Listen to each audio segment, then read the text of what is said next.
ship, black as the void, long, angular, brutal in design. Its lines did not shimmer with conquered elegance or decorative banners. It was practical, predatory, built with a purpose that resonated across every viewing screen: war.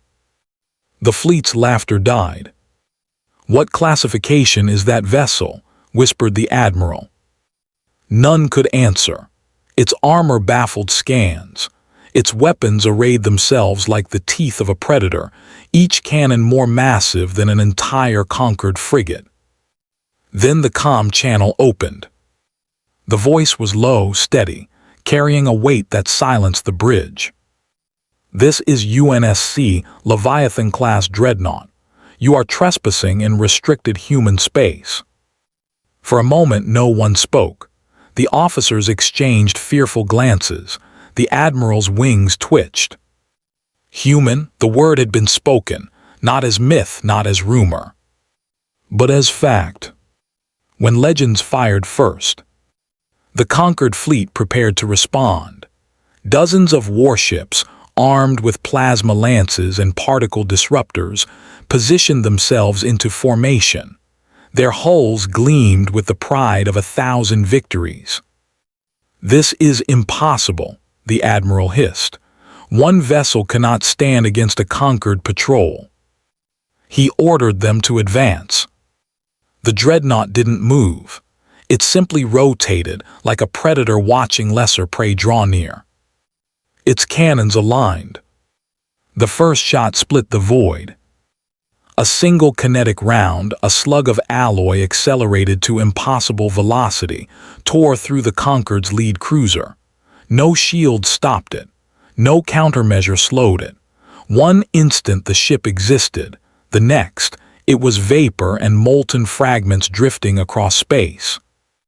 The fleet panicked. Defensive lines broke. Plasma fire streaked toward the dreadnought, but the void swallowed the blasts. Its armor drank the energy, dispersing it like rain on stone. Then the dreadnought spoke again. "This is your only warning. Humans do not parley with trespassers." Another shot fired, another ship erased. The arrogance of the conquered shattered. The fleet scattered, captains screaming across comm channels, officers begging for retreat orders. The admiral froze. His mandibles clattered uselessly. For all his disbelief, for all his mockery, he was staring at the undeniable. Humans existed, and they had returned with cannons that myths had never dared describe truthfully enough. The galaxy whispers the truth. Word traveled faster than light. Survivors limped back to conquered space, their ships scarred, their voices trembling with fragmented reports.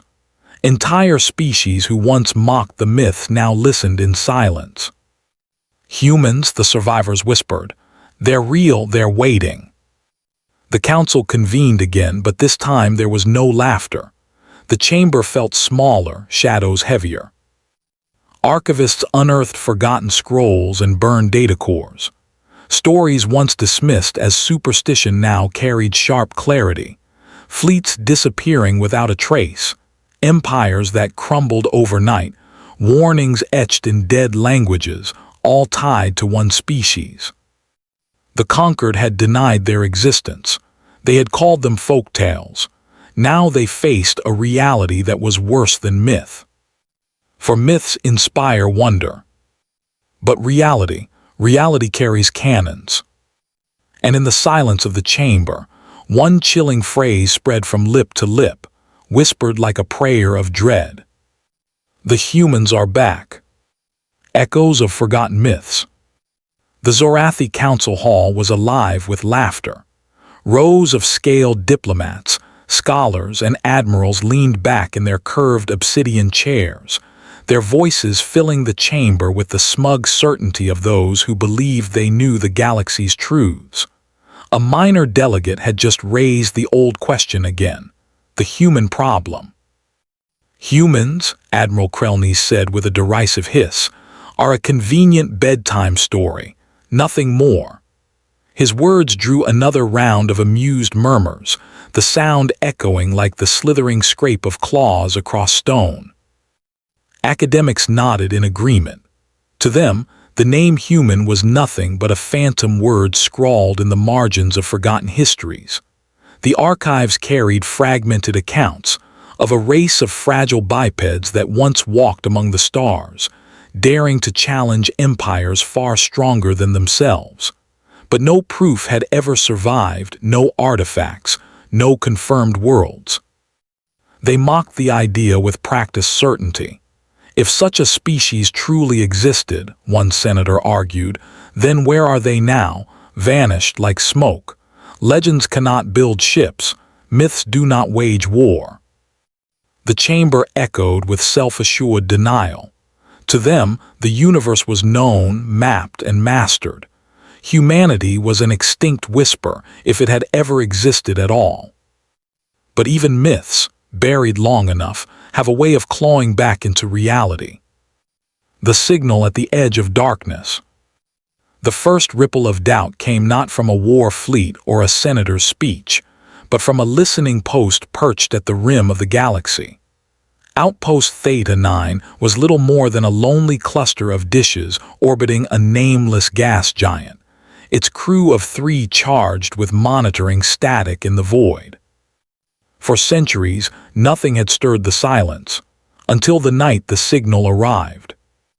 At first it was faint, just a whisper cutting through the background radiation.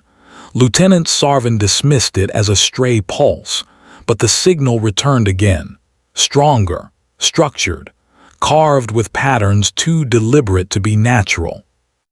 The technicians huddled around their consoles, jaws tightening as the data unfolded.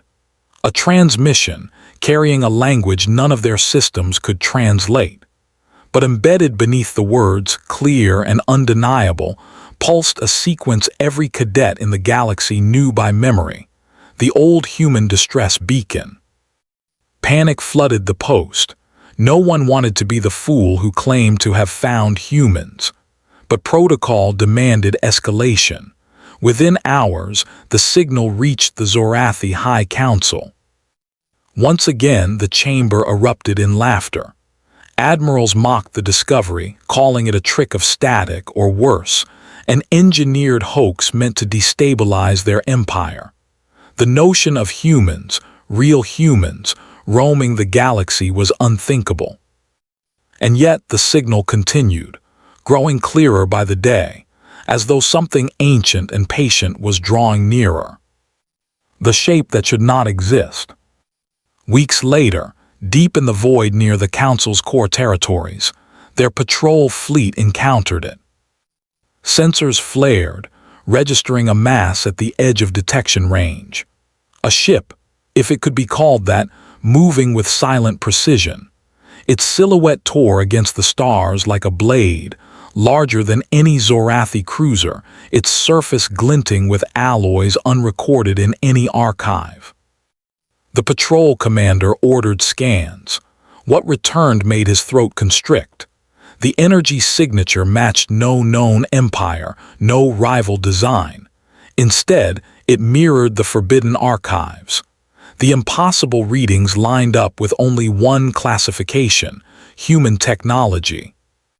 Impossible, the commander muttered, his claws trembling as the data repeated again and again.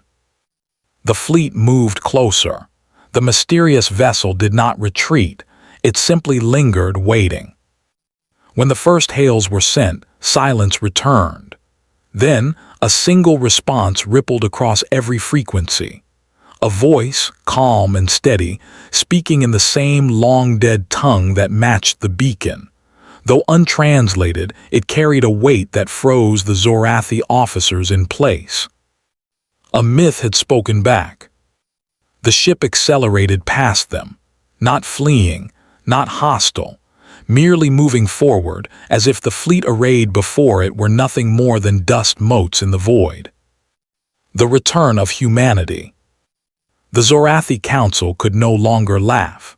Reports flooded in, ghost signals appearing in multiple sectors, strange vessels slipping through trade lanes unseen until they wished to be noticed, archives long locked suddenly resonating with matches to newly captured transmissions.